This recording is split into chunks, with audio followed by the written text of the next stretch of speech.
Seigneur, merci pour cette heure de bonheur que ta grâce nous accorde dans ta présence. Nous venons à toi, source de bonheur parfait, pour magnifier ton saint nom, exalter ta grandeur et te rendre gloire, car tu es digne d'honneur et de louange. Tu es le prince glorieux. Devant toi, tout genou fléchira et toute langue confessera que tu es Seigneur. Alléluia. À la gloire de Dieu. Nous te devons toutes choses, Maître suprême. Alléluia.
Et la raison de nos vies.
Alléluia, merci. Merci Jésus d'être disponible pour nous, nous t'aimons Seigneur. Oh, ta splendeur et ta beauté éclaire nos âmes et nos cœurs remplis de bonheur et de joie célèbrent ta grandeur merveilleuse.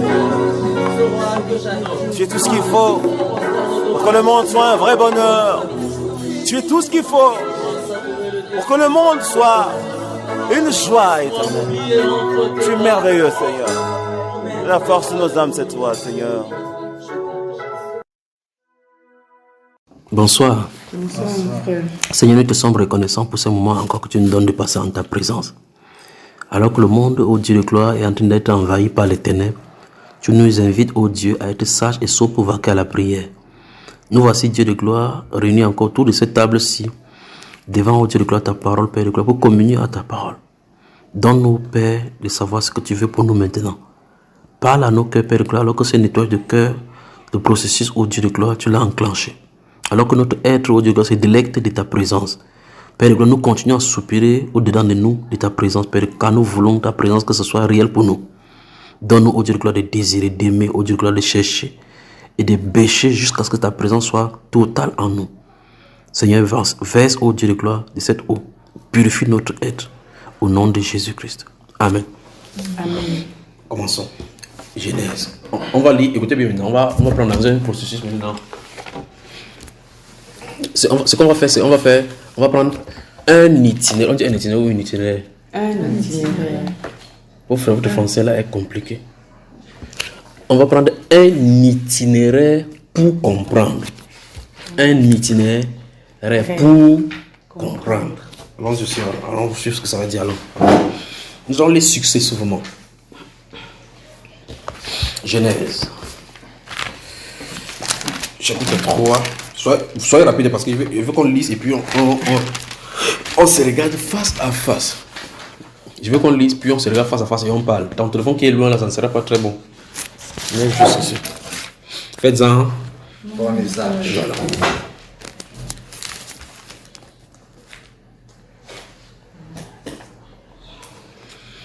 Genèse chapitre 3. Un itinéraire pour comprendre. Le téléphone ne va pas sonner ici, non? Quelqu'un t'a que ma cistoune, c'est comment tu manges tant que tu ne me gardes pas. Que les beignets à la côte de la sœur grâce, on fait quoi. Genèse chapitre 3. Je vais lire le verset 7 et puis je vais m'arrêter au verset 9. Gardez-vous à l'esprit que ce n'est pas le sément, c'est pas original ou c'est quoi, le péché original. On en a parlé déjà, on ne revient plus de ça. N'ayez pas peur. On y va. Genèse 3, verset 7 à 9. Les yeux de l'un et de l'autre s'ouvrirent. Ils connurent qu'ils étaient nus et ayant conçu des feuilles de figuier, ils s'en firent des ceintures. Alors ils entendirent la voix de l'Éternel Dieu qui parcourait le jardin vers le soir. Et l'homme et sa femme se cachaient loin de la face de l'Éternel Dieu au milieu des arbres du jardin. Ça c'est Genèse. Gardez à l'esprit, chaque fois qu'on lit, gardez juste cela à l'esprit. Chapitre 12.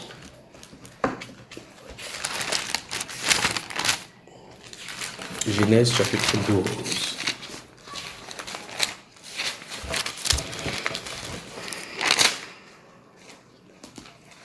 Un, 2, 3, 4 et 6. Dans Genèse chapitre 12, verset 1 à 6. Genèse chapitre 12, verset 1 à 6. Mon frère, tu peux lire à haute voix vraiment. Amen. L'Éternel dit à Abraham, va-t'en de ton pays, de ta patrie et de la maison de ton père, dans le pays que je te montrerai. Je ferai de toi une grande nation et je te bénirai. Je rendrai ton nom grand et tu seras une source de bénédiction. Je bénirai ceux qui te béniront et je maudirai ceux qui te maudiront. Et toutes les familles de la terre seront bénies en toi. Abraham partit comme l'Éternel lui avait dit et l'autre partit avec lui. Abraham était âgé de 75 ans lorsqu'il sortit de Charan. Abraham prit Sarai, sa femme, et Lot, fils de son frère, avec tous les biens qu'il possédait et les serviteurs qu'il avait acquis à Charan. Ils partirent pour aller dans le pays de Canaan et ils arrivèrent dans le pays de Canaan. Abraham parcourut le pays jusqu'au lieu nommé Sichem, jusqu'aux chaînes de Morée. Les Cananéens étaient alors dans le pays. Amen. Amen. Chapitre 32. Chaque fois que vous lisez, essayez de garder le message dans votre cœur. Parce que quand il commence à parler, on va suivre cet itinéraire-là.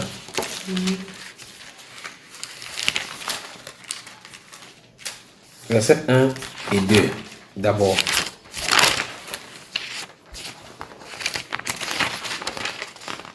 Jacob poursuivit son chemin et des anges de Dieu le rencontrèrent. En les voyant, Jacob dit, c'est le camp de Dieu. Et il donna à ce lieu le nom de Mahanaïm. Il y a un téléphone qui est branché, ça fait le bruit. C'est quel téléphone? Un téléphone fait le bruit, le non. Essaye d'éteindre, c'est mon cher.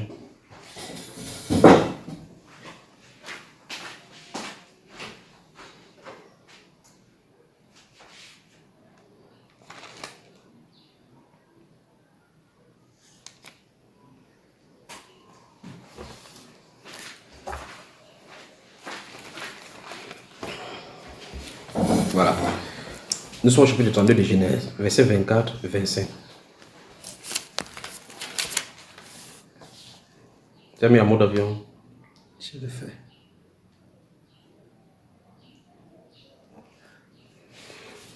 Genèse, chapitre 32 maintenant. Tu as lu le verset 1 et 2. Maintenant, verset 24 et 25. Jacob demeura seul. Alors l'homme lutta avec lui jusqu'au lever de l'aurore. Voyant qu'il ne pouvait le vaincre, cet homme le frappa à l'emboîture de la hanche. Et l'emboîture de la hanche de Jacob se démit pendant qu'il luttait avec lui. Chapitre 46. Regardez voir l'esprit, c'est l'itinéraire pour comprendre.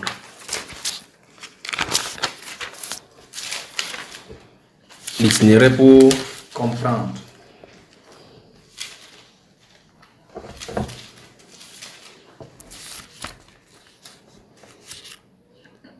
On y va. 46, verset 1, 2, 3 à 4. Israël partit avec tout ce qui lui appartenait. Il arriva à Beersheba et il offrit des sacrifices au Dieu de son père Isaac. Dieu parla à Israël dans une vision pendant la nuit et il dit, Jacob, Jacob. Israël répondit, me voici. Et Dieu dit, je suis le Dieu de ton père. Ne crains point de descendre en Égypte, car là, je te ferai devenir une grande nation. Moi-même, je descendrai avec toi en Égypte, et moi-même, je t'en ferai remonter. Et Joseph te fermera les yeux. Amen. Amen. Amen. Déjà, on a commencé au Genèse chapitre 3, verset 7 à 9. On a embrayé au chapitre 12. Et puis on est venu au chapitre 32, verset 1 et 2, puis le verset 24. Maintenant, ici, on est au chapitre 46. Vous commencez à voir quelque chose de commun. Vous n'avez pas encore fait quelque chose dans l'itinéraire alors que vous marchez en route.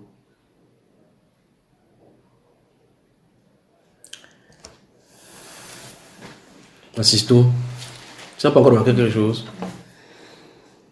Je remarque que au début, il fuit la face de Dieu. Et là, je remarque que après, c'est le processus de... Essayez de jeter un coup d'œil. C'est pour ça qu'il a gardé le message en tête. Allons dans Exode chapitre 3 maintenant. Exode chapitre 3.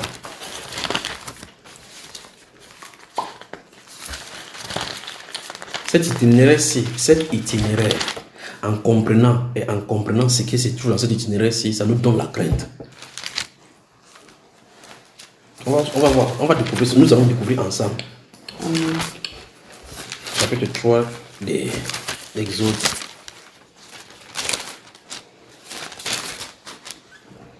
Vous y êtes? verset 1 jusqu'à 8.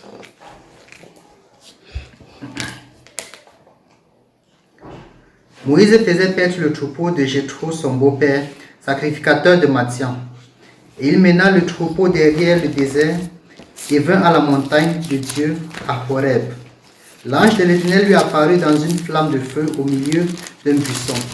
Moïse regarda, et voici le buisson était tout en feu, et le buisson ne se consumait point.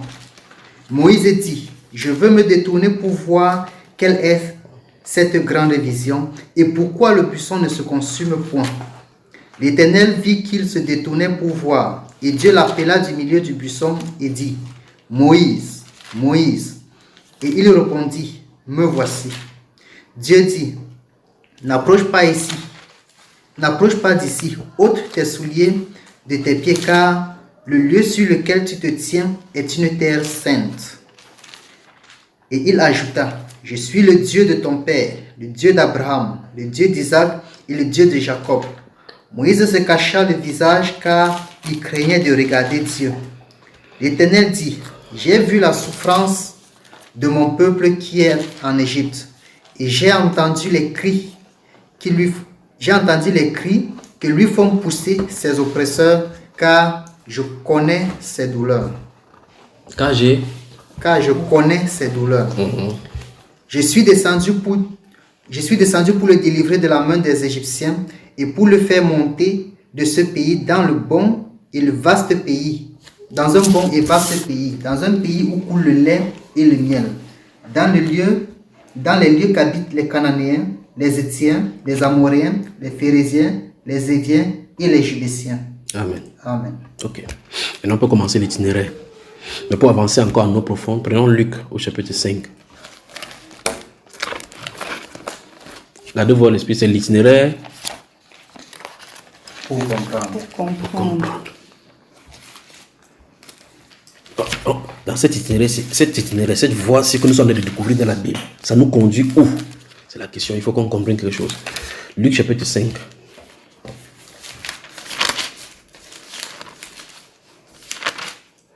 Un, deux, trois. Comme Jésus se trouvait auprès du lac de Génézareth et que la foule se pressait autour de lui pour entendre la parole de Dieu, il vit au bord du lac 2 barques d'où les pêcheurs étaient descendus pour laver leurs filets. Il monta dans l'une de ces barques qui était à Simon et il le pria de s'éloigner un peu de terre. Puis il s'assit et de la barque il enseignait la foule. Bon. Jésus faisait quoi en bord de la mer? Essayez de voir cette image-là. Il y a un coup d'eau là-bas, il y a des gens versés en bordure des bêtes. Certaines personnes peut-être sont venues attendre qu'on la pêche, on pêche pour qu'ils font leur commerce de poissons. D'autres personnes sont là, mais Jésus est là, il a de l'enseigner. Mais on donne le renseignement sur Simon avec les deux autres fils de Zébédée qui étaient les mêmes associés dans le même association de poissonneurs, comme lui. Pas vrai? Amen. Jésus faisait quoi à côté d'eux là-bas? Qu'est-ce qu'il faisait? Il enseignait. Il enseignait. Bon, l'histoire nous raconte que vous connaissez cette histoire. Amen. À l'issue de ça, qu'est-ce qui va se passer? Il va demander à Simon de jeter les filets dans la mer. Oui. Et Simon, qui ayant pêché toute la nuit, n'avait rien attrapé, Oui. va d'abord résister. Puis, lorsqu'il verra, en fait, la prise, croira et sera donc par la suite disciple du Seigneur. Oui.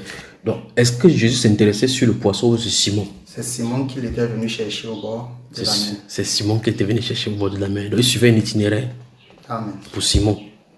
Donc, tout ce qu'il faisait là était l'accessoire. C'est Simon qui l'intéressait avec Zébédée. C'est ça, n'est-ce pas? Amen. Maintenant, regardons quelque chose de reste là. Chapitre 17 des Jean. Non, mais à côté, entre parenthèses, à côté du même verset pour bien saisir. Donc, tu as noté Luc chapitre 5, verset 1 à 3. Maintenant, mais entre parenthèses, dans Jean chapitre 17. Lisons un peu doucement le chapitre 17. On va lire quelque chose lorsqu'il te dit stop.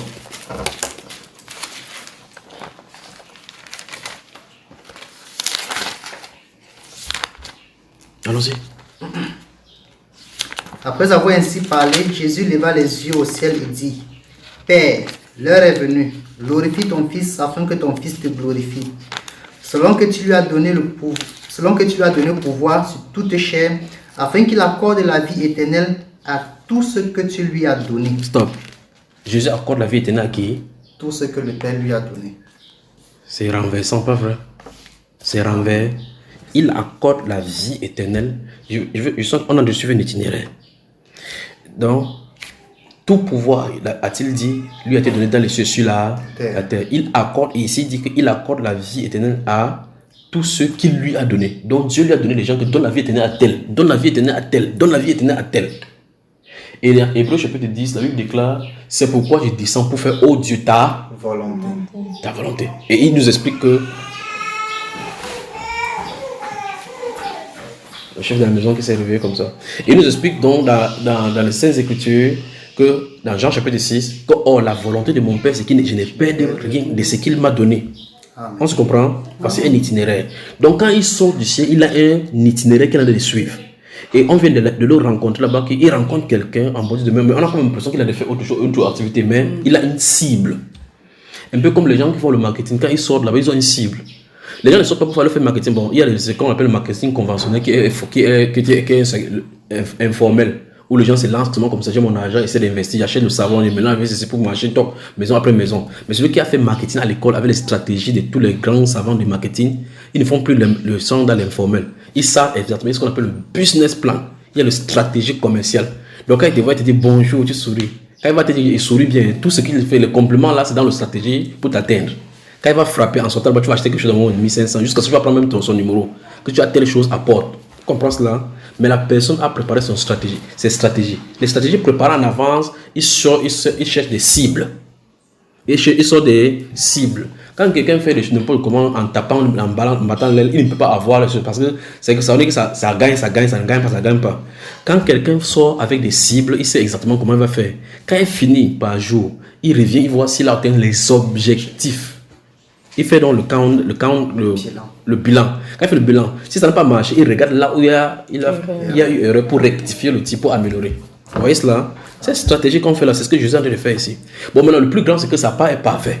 Il sait exactement où il va, il sait comment il va faire, il sait ce qu'il va trouver. Il ne rate pas sa cible. Ça n'échoue jamais. Quand il lance la maison, ça prend toujours. Voilà. Donc, il a un besoin, on dit qu'il est en train d'enseigner un jour. C'est comme s'il était en train d'enseigner. Tu as entendu, on a parlé des gens à qui ils enseignaient. On a dit le sujet de son enseignement. On a dit que quelqu'un a cru. Non. Donc ça ne nous concerne pas, ceux-là ne nous concernent pas. Voici les gens qui ça concerne. C'était, il veut attirer. Mais ceux-là ne suivaient pas les enseignements. Pendant qu'il enseignait ces histoires là-bas, les gars lançaient dans le filet. Dit, mais tu comprends ça, frère? Amen. Mais l'enseignement pour eux qui les a attrapés, c'est le poisson qu'ils ont pêché. Le simple fait qu'ils ont pêché 150 gros poissons, ils ont regardé comme ça. Simon Pierre dit que mon ami, quitte de moi, quitte. Éloigne-toi de moi, je suis un pêcheur. Pas qu'il est un pêcheur qui pêche le poisson, c'est vrai qu'il pêchait le poisson, mais il était un style de pêcheur. Donc, il était 2 fois pêcheur.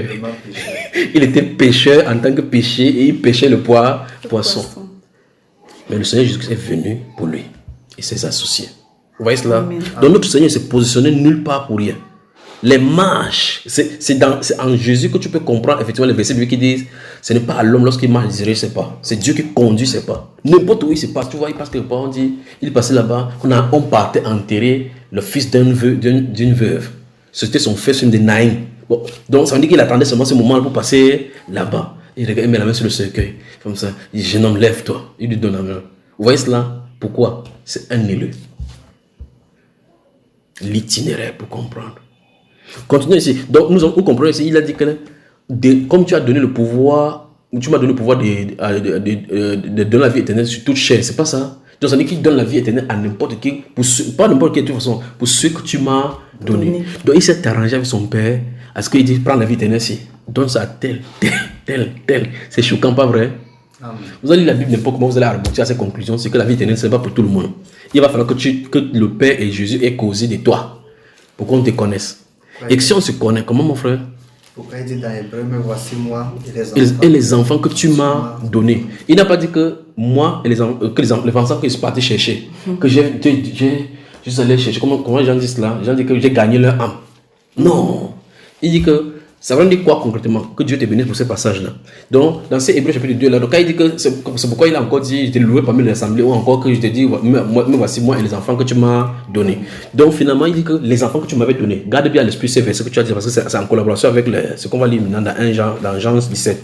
Il dit, les enfants que tu m'as donnés, le but était atteint. Parce qu'elle a dit que c'est la croix que tout est accompli. Et donc, le but, c'est les enfants que je t'ai donnés, c'est où? Il va les leur présenter. Quand il ramène encore les enfants, il avait dit sur la tête que la volonté de mon père, c'est que je n'ai perdu rien de ce que tu m'as donné.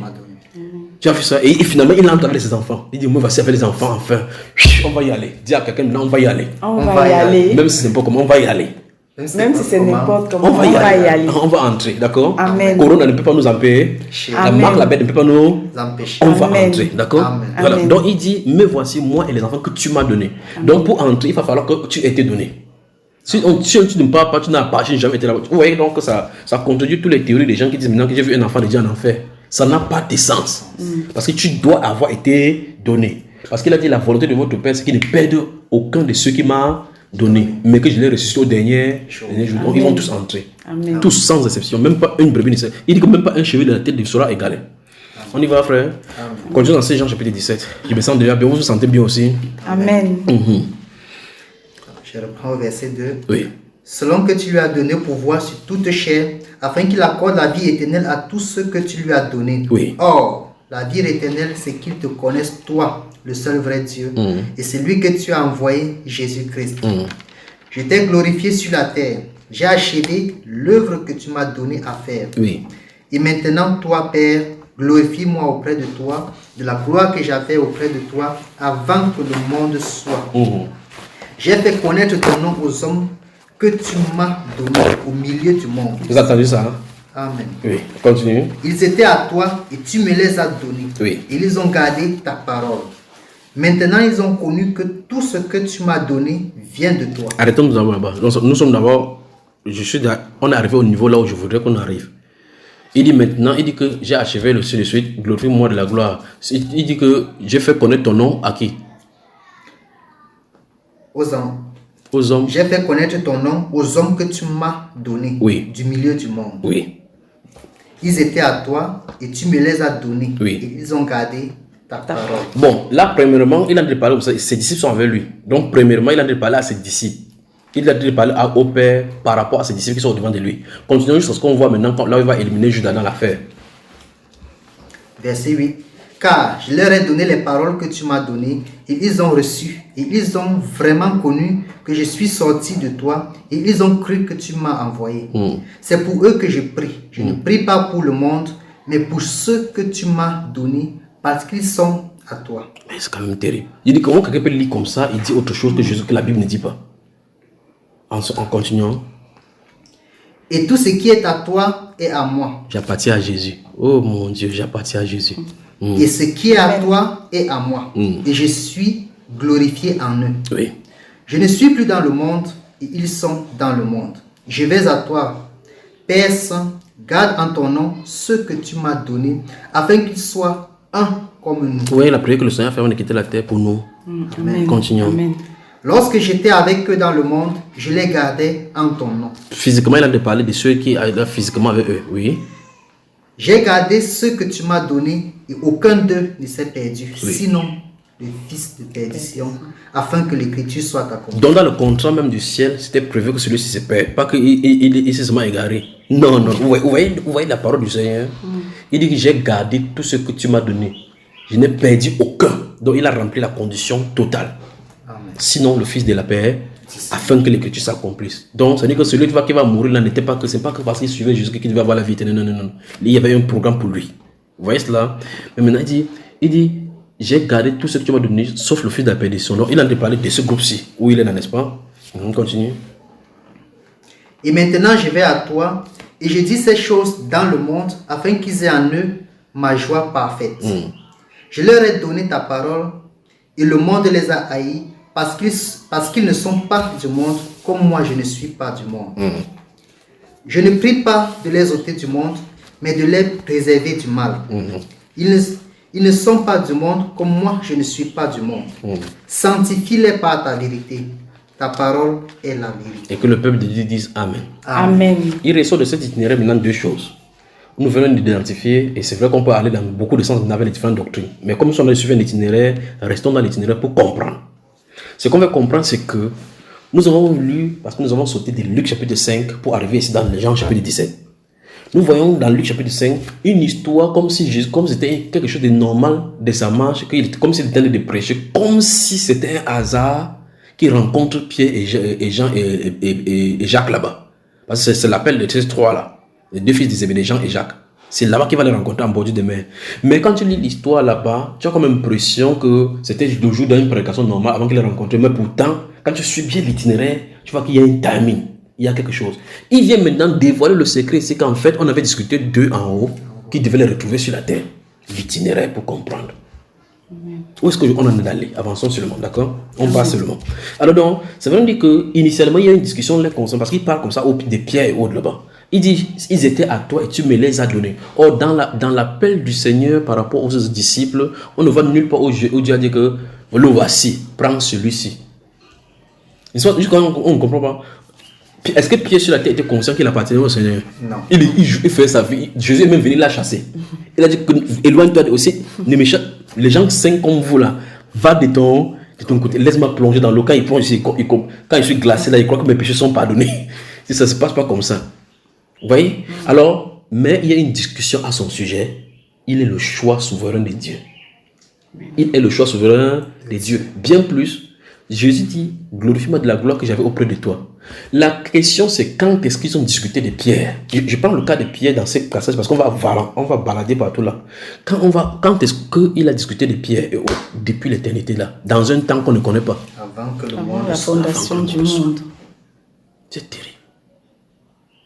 Et tu mets sur la terre, les générations viennent et puis ils viennent te trouver. Ils suivent un itinéraire pour venir te trouver. Dieu va tracer toute sa sémence prédestinée. Aucun d'eux ne s'égarera. Aucun. Amen. C'est pour ça que tu vas voir, en suivant cette itinéraire, vous allez voir que Dieu a l'incancan manière pour faire venir les gens à lui. En tout cas, on va voir tout ça tout à l'heure. Donc, ce monsieur-ci qu'on appelle Jésus, il était là en train d'embrouiller les gens là-bas, que la sémence ici, en dedans, il a de s'adresser plutôt au cœur des gens qui sont de ce côté-ci. On n'a même pas fait le renseignement sur quiconque a cru là-bas dans cette prédication. On n'a pas fait état de son enseignement là, de ce qu'il a fait en bordure de mer. Il s'est tourné sur la terre, il jetait la filet. Ah non, Seigneur, sur cette base. Là, il n'a pas prêché. Le filet qu'il a fait, le poisson qu'il a fait, a déclenché ce qui est en lui, qui devait faire le faire venir. Amen. C'est le Seigneur qui sait quelle parole faire pour que quelqu'un entre. Amen. Tu as vu dans l'itinéraire, hein? Donc dans l'itinéraire, il n'y a pas une conversion conventionnelle. Parole de la vie. Il y a la parole de la vérité qui fait amener les gens dans l'oreille. Le principe devait être établi dans les Écritures, même si on passe n'importe où. Mais Jésus dit ici qu'ils étaient à toi. Regardez bien, prenons Luc chapitre 5, Jean chapitre 17. Il dit qu'ils étaient à toi, tu me les as donnés. On ne voit nulle part où Dieu a dit à Jésus que prends telle personne. Mais quand il vient, c'est la sélection de Jésus, c'est juste qu'il vient livrer maintenant. Quand il dit que, disons, suis-moi, il te ferait, parce que ça veut dire qu'il connaît ce qui lui appartient. Il connaît ce qu'il vient chercher. Quand il passe quelque part, il sait ce qu'il est censé venir faire. Il dit que le Père, même parce qu'il fait toujours ce qui est sa volonté, ce qui lui est agréable. Vous voyez cela? Donc, à l'issue de ceci, ça nous présage maintenant pour qu'on nous prépare ce soir. Que le Seigneur nous donne de faire seulement sa volonté. C'est notre sujet de prière de ce soir-ci. On va prier pour que Dieu écarte de nous tout ce qui est comme ambition personnelle. Tout c'est notre sujet du soir. Donc on va préparer maintenant, puis vous allez dormir. Le soir qu'on va venir ici, on va faire juste une exhortation, on entre dans la prière. Seigneur, écarte de nous pour qu'on marche dans un itinéraire. Vous voyez que le Saint-Esprit nous conduit là maintenant. Que nous marchons dans cet itinéraire où nous ne faisons que ta volonté. Parce que, remarquez bien que le soir, on a lu que Paul dit qu'il couvre le but, il laisse ce qui est en arrière, il tend vers ce qui est devant. Parce qu'en tant qu'être humain, Jésus est purement divin. Donc il peut écarter facilement ce qui est humain. Or, nous sommes mélangés d'abord dans l'humanité. Lui, il est divin avant d'être humain. Nous sommes maintenant humains avant de vouloir entrer dans la divinité. Je ne sais pas si vous comprenez la différence. Ça veut dire qu'on est imbibé de la chair. On a beaucoup plus d'influence de la chair. Nous allons batailler maintenant en disant au Seigneur, ô Père, daigne éloigner de nous ce qui nous empêche de te suivre. Tout ce qui peut nous empêcher de te suivre, qu'on puisse faire dans ta volonté parfaite. Que ce soit les gens qui nous allons nous rencontrer. Jésus ne rencontrait pas quelqu'un au hasard. Suivez l'itinéraire, allez le rencontrer avec Nicodème. Suivez l'itinéraire, allez se trouver Zachée. Suivez l'itinéraire, allez voir cette femme de Syro-Phénicien. Suivez l'itinéraire, il ne passe nulle part au hasard. Tout ce qu'on rencontre de lui, c'est tracé au ciel. Tracé. Mais la Bible déclare que quand les gens vont ressusciter, on va ouvrir le livre. On ne doit pas se compte rendu. Mais David, lui, dit que tous les jours qui m'étaient destinés étaient écrits avant qu'aucun de n'ait. Alors la question c'est, est-ce que tu accomplis chaque jour ce qui est écrit dans ton livre? Parce qu'il y a des paramètres qui peuvent te faire sostraire de là. C'est terrible parce qu'il y a des gens qui n'accomplissent. La Bible parle des gens qui ne doivent pas accomplir leur vie. Parce que le fil peut être coupé. Si c'est coupé, les pages vont rester vierges. Vous comprenez ce que je veux dire? Donc, d'où on va maintenant prier. C'est l'orientation du soir. On va prier pour que Dieu écarte tout ce qui peut faire empêcher pour qu'on suive cet itinéraire-ci. Jésus est le modèle parfait de l'itinéraire qui fait totalement la volonté de Dieu. Et c'est ça qu'on a de voir ici. D'accord? Donc maintenant, ça veut dire qu'ici, nous avons quelqu'un qui vient sur la terre pour suivre un itinéraire.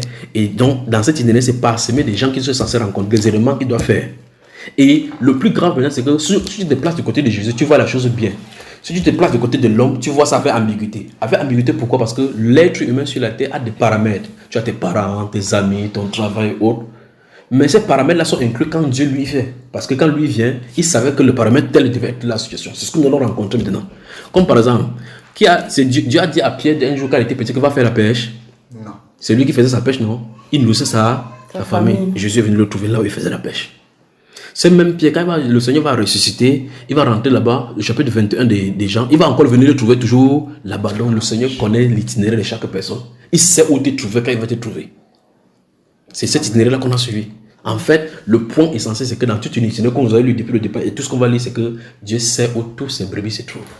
Voilà l'itinéraire. Il sait où tous ses brebis se trouvent. Voilà le premier point. Dans l'itinéraire, Dieu a tracé l'itinéraire de chacun. 1. On y va? Amen. 2. Dans cet itinéraire, il va rencontrer chacun dans ses besoins. Merci Père. Merci Père. On continue. Amen. 3. Dans cet itinéraire-ci, alors qu'il vient pour rencontrer quelqu'un dans ses besoins, il connaît ce qui te dépasse, ce qui ne te dépasse pas. Quelles sont les forces et faiblesses dans cet itinéraire, dans cette marche qu'il a tracée? On continue. Amen. 4. Dans cet itinéraire parsemé de marches commando, il a lui-même mis les zones où tu dois traverser avec difficulté. 5. On peut avancer. Oh Seigneur, merci. Merci. 5. Dans cet itinéraire, il a interconnecté l'itinéraire de tous ses enfants sur un même itinéraire, le chemin qu'est Jésus. Vous pouvez imaginer que la personnalité du chemin, il dit dans cet itinéraire-ci, il a interconnecté tous les itinéraires avec le chemin qu'est Jésus. Vous pouvez imaginer que dans ce chemin, c'est le même Jésus que quelqu'un va dire que cette nuit-ci m'a apparu, c'est le même Jésus qui va dire quelqu'un va dire là-bas. En temps, il apparaît avec toi, il parle, tu as l'impression qu'il est concentré seulement sur toi. En temps, il est en train de parler quelque part. N'est-il pas apparu à 500 frères à la fois? Il parle étant conscient avec une personne consciente. L'autre raconte. Ça veut dire que si chaque personne raconte 500 histoires, c'est 500 sujets différents au même jour. C'est quand même terrible, pas vrai, frère? Amen. Notre Jésus est puissant. Amen. Tout puissant. Amen. On avance. Amen. Ok, maintenant, il va commencer à citer maintenant plus tôt. Quand il va finir de citer devant maintenant, il va rentrer derrière. On va suivre l'itinéraire depuis le début. Et puis on va avancer. Vous lisez Jean chapitre 5, il y a un monsieur là-bas à la piscine de Bethesda qui était malade. La Bible déclare que Jésus s'est faufilé au milieu de personnes. Et l'ayant vu, on dit, l'ayant vu, la Bible déclare qu'il savait qu'il était malade depuis longtemps. Il lui a dit, veux-tu être guéri? Ils sont les sujets de guérison. Mais regardons l'itinéraire. En allant là-bas, il sait qu'il y a quelqu'un qui va rencontrer. Il sait que cette personne-ci, il est censé le rencontrer. Il dépasse les autres, il part point là-dessus. Donc c'est un itinéraire qu'il a de suivre. Le Fils de Dieu venant sur la terre a un chemin. Le moment est venu, quand il est monté à Jérusalem, il dit, nous montons à Jérusalem, le Fils de l'homme sera livré. Il connaît l'itinéraire. Il sait que ici, là, c'est la fin. Il ne monte pas à Jérusalem comme les autres fois. Il monte cette fois-ci, c'est pour la fin. Et Golgotha l'attend. Il connaît tous les itinéraires. Dans cet itinéraire, ça peut nous permettre de comprendre maintenant que Dieu a toute notre vie entre ses mains et tout est préparé. Voilà ce que l'itinéraire nous présente. Maintenant, si on fait un stop maintenant, on rentre en arrière, on suit depuis Genèse. Dans Genèse chapitre 3, on nous a montré clairement que l'homme avait péché. Dès que l'homme a péché, au soir, Dieu est venu vers lui. Dieu n'a pas besoin de savoir ou de se renseigner ou qu'est-ce qui s'est passé autour de là. Il vient droit vers Adam. Où es-tu? Dieu vient vers l'homme pour le chercher dans cette voie d'itinéraire. Ça, c'est le premier appel, le premier signe de l'intérêt de Dieu vis-à-vis de l'homme qui est perdu. Où es-tu? Donc, ça montre clairement dans l'itinéraire tracé par Dieu, Dieu cherche l'homme dans cet itinéraire.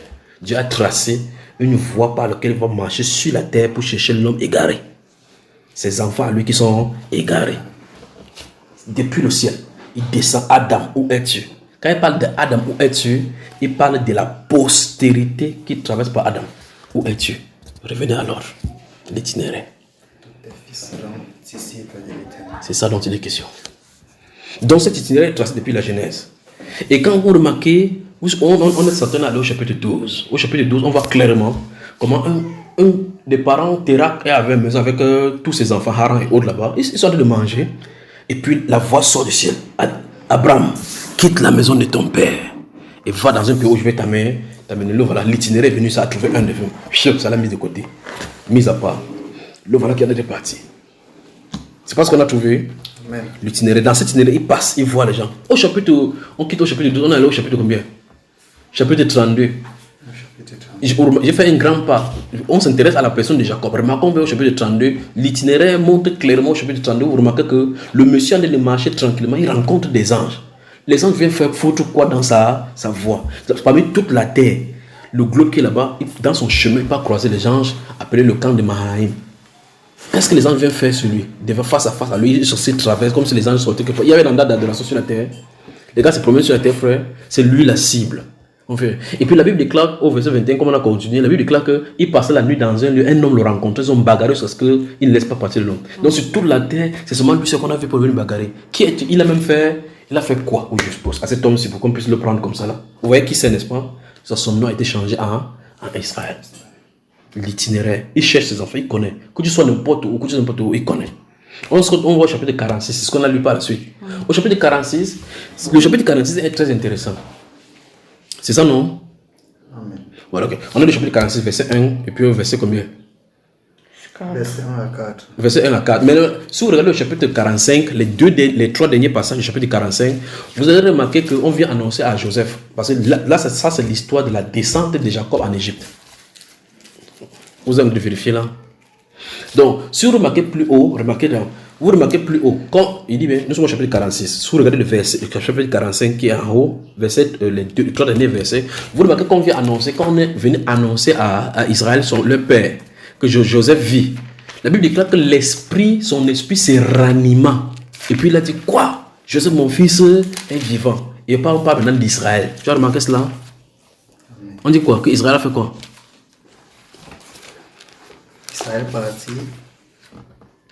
Israël partit avec tout ce qui lui appartenait. Bon, regarde, lis un peu plus haut. À partir du verset 26, il lui dit, Joseph vit encore, et même c'est lui qui gouverne tout le pays d'Égypte. Oui. Mais le cœur de Jacob resta froid, parce qu'il ne l'est. Le cœur de Jacob resta froid. Ça, c'est quelqu'un que... Vous imaginez toutes les histoires qu'on a racontées sur son fils, que son fils est mort depuis parce qu'il pleurait sur ce qu'il pleurait. Regardez bien l'esprit, c'est un prophète. Le cœur de Jacob resta froid. Oui. Le cœur de Jacob resta froid parce qu'il ne les croyait pas. Parce qu'il ne les croyait pas. C'est le cœur de qui? De Jacob. Continuons la lecture. Il lui rapportait toutes les paroles que Joseph leur avait dites. Oui, donc Joseph a dit quelque chose qu'il va aller dire à mon père parce que ceci va déclencher son esprit. Oui.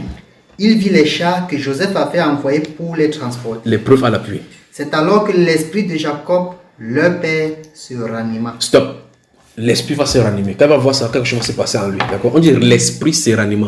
Entre temps, avant qu'on ne vienne lui, il était comme ça, un homme vivant, on voyait comme ça là.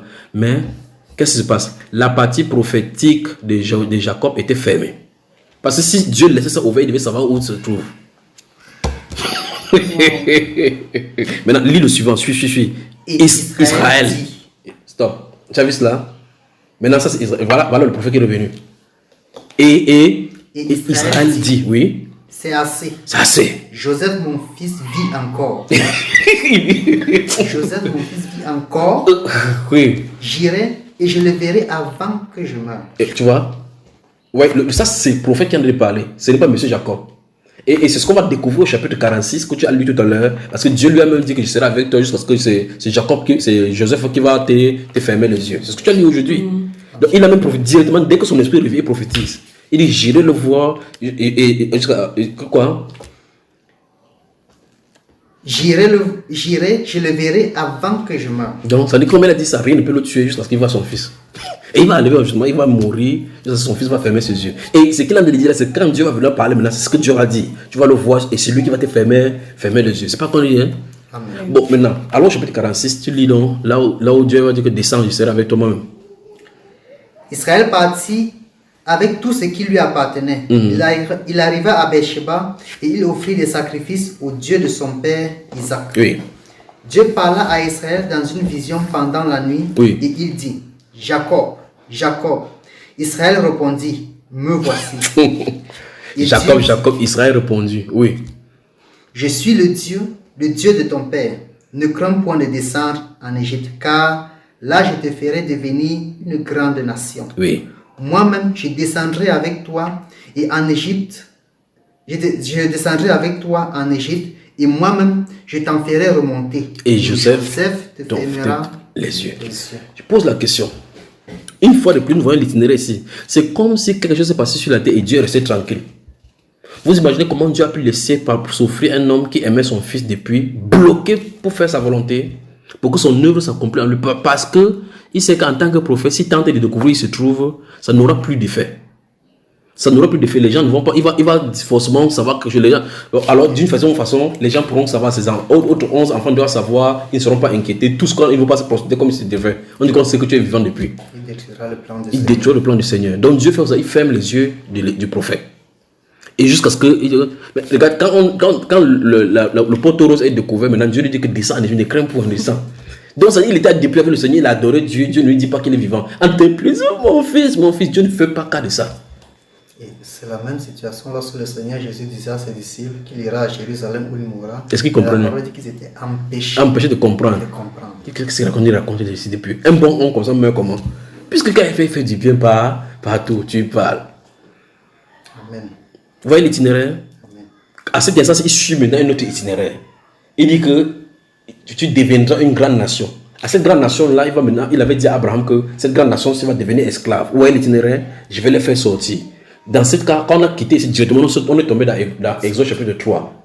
Il y a un monsieur qui va sortir, qui va d'abord aller. Il pensait que les gens devaient comprendre que c'est pas lui qui devait délivrer. Ce n'était pas le moment. Le test, ça n'a pas donné. Il allait dans le désert. Le point c'est, même dans le désert des parents, même dans le désert de Chine, même dans le désert de Madian, Dieu savait qu'il était là-bas. Gardez votre esprit, ce n'est pas Moïse qui allait chercher Dieu. Il partait élever le mouton de son beau-père pour qu'on ne chasse pas sa femme de la maison. N'est-ce pas, frère? Amen. Dieu l'a trouvé sur la montagne, il a dit que c'est terminé. Donc, Dieu connaît où tous ses enfants se trouvent.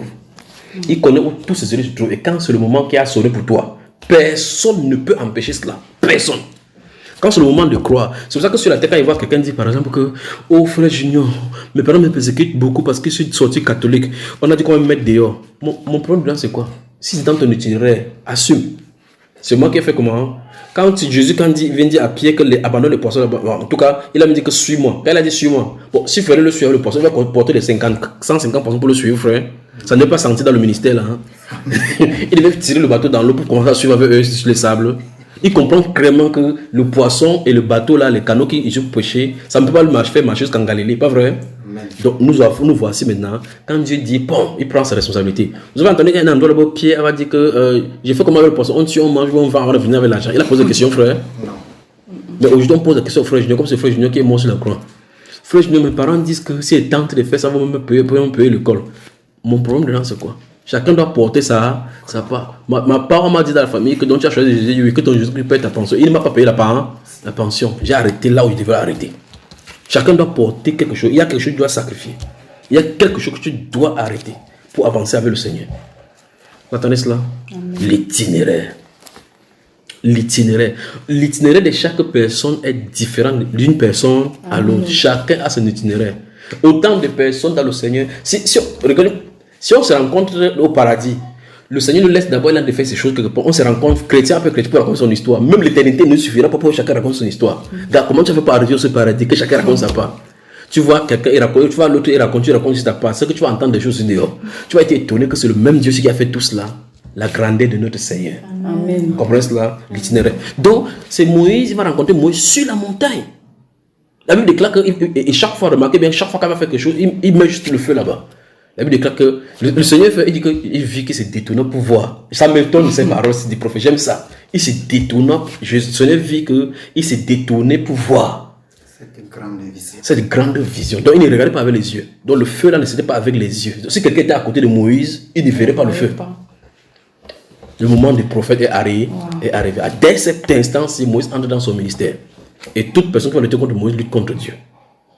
Et même avant d'entrer dans son ministère, vous voyez que tout ce qui est dans sa vie concourt pour le pousser comme chef. Il n'a pas le choix. Bon, il vient à 40 ans, il vient à cœur d'aller vers ses frères. Quelqu'un dans le palais, il vit le bien. Après, il préfère lui vivre la pauvreté. Il dit qu'il se sent à l'aise avec eux. Qu'est-ce qu'il y a à l'intérieur pour te faire quitter le palais? Au fond, les gens disent que moi, c'est même quoi avec toi? 40 ans, et si tu cherches quoi avec les gars qui t'aiment, il dit que non. Quand je suis avec eux, je suis à l'aise. Ici au palais, le palais, ça me fait rien. Même tu es dans le confort. Quand Dieu veut te faire sortir de là-bas, c'est le confort qui vont t'énerver. Tu comprends ça, frère? Amen. Les gens viennent en contingent. Comment ça? Ils vont retourner. Comment ils vont faire pour revenir en contingent quoi? Moi, je suis bien ici, regarde. La maison est bien. La route du Vieux là-bas, la route du Cameroun, les routes de l'Afrique sont là. Tu vas venir. Parce que la terre s'y t'attire. Il y a une volonté. Amen. Amen. L'itinéraire pour comprendre. Quand l'autre a fallu suivre un autre itinéraire, ou l'histoire de Jonas, quand on a dit va plutôt à Ninive, il a dit non, on ne fait pas là-bas. En allant là-bas, Dieu a dit ok, dans cet itinéraire-ci, il veut expliquer même comment le Messie doit mourir. Il a fini par expliquer ça, puis aller à Tarsis. Qu'est-ce qu'on doit faire? On ne peut pas fuir Dieu. Job a dit que si tu pars au nord, il est là. Tu pars au sud, il est là-bas. Tu dis que tu as des ténèbres, même ces ténèbres sont la lumière. Pour quelqu'un me dit que tu ne peux pas suivre sa présence. Tu ne peux pas suivre sa présence. Que tu montes, tu descends, tu disparais, tu sois conscient, que tu n'en sois pas, tu suis un itinéraire. Tracé par le grand maître des cieux. Tracé par le grand maître des cieux. Le grand Dieu et sauveur. Jésus-Christ. Il a un itinéraire tracé. Amen. David regarde dans le miroir, il se dit, mais en fait, si vous regardez ça, vous contemplez David, vous allez dans le miroir, vous allez vous poser des questions. Qui suis-je pour que Dieu s'intéresse à moi? Cette question doit venir pour tous les croyants. Parce que quand tu regardes ta vie, chaque personne a son style de péché. Tu es étonné que dans l'environnement où tu étais, s'il y avait quelqu'un à choisir, même si tu regardes dans ton statut, tu crois que c'est même pas toi qu'on devait choisir. Mais qu'est-ce que toi, pour que Dieu t'intéresse? C'est une grâce que de savoir, d'être même là en train de partager de ces dieux-ci. Amen. Alors, on est de parler ce samedi, quelqu'un de voir comment il va aller en boîte de nuit. Il s'en fout de ces choses-ci. Dieu a décidé de révéler ça à ses enfants, lui. Quand tu vois quelqu'un va te venir dire la Bible, dit que voilà encore les gens là, les gens qui croient que le monde tourne, ils veulent te vivre. En faisant cela, ils ne savent pas qu'ils s'écartent du champ. Mais posez-vous juste la question, qu'est-ce que tu as fait pour mériter cela? Tu vas te trouver que c'est rien. Parce qu'en réalité, tout est grâce. Amen. Et cette grâce-là, ça n'a pas commencé sur la terre, c'est au ciel. Par grâce, l'élection par la grâce. C'est-à-dire que quand Dieu est resté dans son conseil, c'est-à-dire que l'histoire de tes anciens ancêtres les plus anciens n'était pas encore en gestation. Ils te regardent, ils te voient. Que dans cette descendance, ils prendraient Benjénite. Entre-temps, tu as les frères et les sœurs. Amen. Tu dis, qu'est-ce que j'ai fait? Non, tu n'as rien fait. Il te connaît en avance. Tu vois cela? Regarde, il rentre. Abraham, il y a 40, il y a Térak, qui était un idolâtre. Il ne dit pas que, ouais, le Père, si, laisse les craindre. Enseigne à tes enfants la crainte de Dieu. Il le laisse tranquille. Il regarde les enfants, il dit Nathan, il regarde l'autre. Il dit Abraham, quitte. Il n'a pas dit à Abraham que va dire à tes parents que je les aime, qu'ils quittent l'idolâtrie. Non. La sémence prédestinée. Il les appelle. Dès qu'il entend la voix, il est connecté. Donc quand c'est le moment de réveil intérieur que le Seigneur a destiné, quand il sonne ces clous-là, tu ne peux pas être tranquille. Il y a des gens qui essaient de fuir, donc il y a plusieurs styles d'itinéraire là. Quand tu fuis comme Jonas, tu arrives quelque part, après tu comprends que le Seigneur dit que tu entends un jour, tu pleures, tu dis Seigneur, je ne fuis plus, mais vas-y, fais des mal, ce que tu veux. Il dit, tu as compris, il dit oui, ok, je t'ai dit donc que ça commence par ici, vends la maison, tu quittes, vends la, tu quittes. Après tu entends quelqu'un qui dit, frère, oui, le Dieu que nous servons là est terrible. J'étais riche, mais voici, il marche avec le babouche. Il dit, ah, mais mon fils a compris. Paul dit que j'ai tout quitté, tout ce qui était pour moi comme la gain, j'ai dit tout pour gagner Christ. Chaque personne a son itinéraire. Amen. Paul, lui, il était sur la route itinéraire. Il était conscient qu'avec l'autorisation comme ça, là, que dès que j'entre là-bas, les gars vont savoir que je suis commandant. Il est commandant, oui. Il n'était pas commandant de cette façon-là. Le commandant dont il était, c'est le commandant d'évangile de souffrance. Commission dans la commission. Donc, on était de le commissionner dans la commission de Dieu. Il était dans cette commission-là. Dieu l'a commissionné. Quand on envoie un chrétien à le baptiser, il dit que non, entre ses mains, il y a l'autorisation de m'amener où. Donc il va dire comme ça, donc tu dis comme ça qu'il part dans ses mains, il m'attrape pour aller à Jérusalem. Il dit non. Quelque chose s'est passé en route. Quelque chose s'est passé en route. Comment quelqu'un qui ne connaît pas Christ, le Fils de Dieu, finit là, il en a terme, il va parler du Fils de Dieu, frère. Comment? Qu'est-ce qui s'est passé? L'itinéraire, quelqu'un dit l'itinéraire. L'itinéraire. Wow. Vous avez vu, Amen. vous avez suivi l'itinéraire, vous avez compris maintenant la chose dans l'itinéraire. Amen. Alors vous ouvrez donc quand il ferme d'Apocalypse. Je peux continuer comme ça les Saintes Écritures. Quand il ferme d'Apocalypse, vous commencez à voir que l'itinéraire là, il dit clairement, il connaît tous nos problèmes. Il connaît tout ce que nous avons. Il dit, tu es à l'âge de ceci. Je sais que là où tu es, là est le trône de Satan. Tu entends ça? Donc il connaît qu'à côté de toi, il y a un sorcier. Ne crains pas ceux qui vont, il y aura une tribulation de 10 jours. Le diable va faire telle chose. Dis, le Seigneur connaît tes ennemis dans cet itinéraire. Ne crains point. Amen. Marche seulement avec lui. Marche seulement Dans cet itinéraire. Dans cet itinéraire. Donc les ennemis dans notre itinéraire ne sont pas nos ennemis en réalité. Ils sont nos amis pour nous aider dans l'itinéraire à continuer. Amen. Vous entendez? Si dans un itinéraire, tu es en train de marcher pour aller quelque part, tu entends le lion derrière. Tu vas marcher lentement, frère. Quand tu entends, tu fais quoi? Tu te souviens que quand tu faisais les courses de 100 mètres en classe, tu étais le premier. Pour ça te permet d'avancer dans l'itinéraire. Mais la Bible déclare que le lion, Satan, rôde comme un lion cherchant qui dévorer. Quand tu fais quoi, frère? Alors donc là, il faut qu'on avance dans l'itinéraire. Bonne soirée. À ce soir, on va aller vous reposer. On va, dans cet itinéraire, on va écarter ce qui n'est pas de Dieu. On va demander au Seigneur de mettre ce qu'il en est. Et souvenez-vous ce qu'on va faire dans cette prière-là. Quand on fait cette prière, si faites maintenant confiance au Seigneur pour... Quand quelqu'un vient vers vous et dit « Ah, je ne suis pas d'accord avec toi, tu restes calme. » Tu sais que tu dis seulement que c'est un élément de non-itinéraire. D'accord? Amen. Parce qu'on va prier, vous allez voir les gens que Seigneur, c'est pas moi de toute personne qui vient pour m'empêcher d'avancer dans ta volonté. Amen. Seigneur, mets dans ma vie ceux qui doivent me faire continuer. Que ce soit un prédicateur, un enseignement ou un enseignant qui doivent me faire pour me détourner de la voie de l'itinéraire, d'un les séparer. Amen. Et puis tu comprends que peut-être tu commences à perdre l'intérêt pour écouter quelqu'un. Tu commences à perdre l'intérêt, comme on a vu là. Tu commences à perdre telle chose. Telle personne, s'il ne veut plus te parler, oh, là-bas, tu sais, juste tranquille. Tu sais que tu es dans ton itinéraire. Permets dans ma vie les gens avec qui tu voudrais que je continue dans cet itinéraire. Dans mon itinéraire, c'est toi qui connais ma vie. C'est toi qui connais ce que tu as destiné pour moi. Toute personne qui n'est pas inscrite dans mon livre de vie, dans mon livre pour pouvoir m'aider à marcher dans ton itinéraire, que cette personne soit éloignée. Que ce soit les choses, les actions des personnes qui soient éloignées. Amen. À tout à l'heure. Amen. Que Dieu vous bénisse. Amen.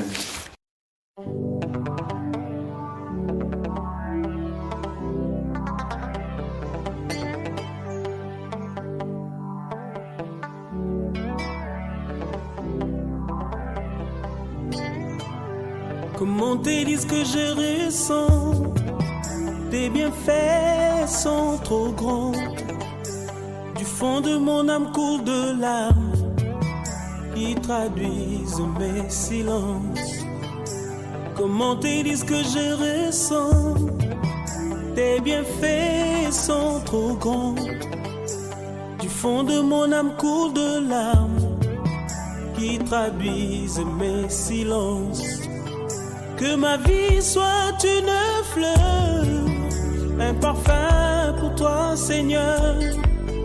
Que ma vie soit une fleur, un parfum de bonne odeur. Devant toi je me repens, fais de moi ce que tu voudras. Devant toi je me repens, fais de moi ce que tu voudras.